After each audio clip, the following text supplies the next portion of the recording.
Ассалаумағалейкум, құрметті көрермендер. Кішкене видео түсіп көріп. Чат GPT деп статусқа салдым ғой. Искусственный интеллекттің өзінен сұрадым да. Сендер қауіпті емессің ба десем, интернетте дедім да.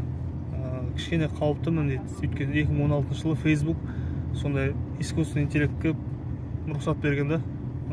Бір қажетті емес контенттерді өшіретін программа жаса деп. Сонда ана өзі бір программирование тілін ойлап тауып, программисттер түсінбей кеткен ғой, не істеп жатқанын. Содан қорыққанда тоқтатып қойған ғой. Искусственный интеллект айтады, жалпы интернетті өшіріп тастай алмаймын дейді, себебі өйткені физически серверлерге қолым жетпейді деп отыр да. Бірақ қазір бәрі чат GPT пайдаланып отыр. Жаңа студенттер мысалы эссе жазып берсе, бір пәсте жазып береді. Тақырып қана рецензия жазып берсе, бір пәсте. Сонымен осындай үшін чат GPT отыр бәрі.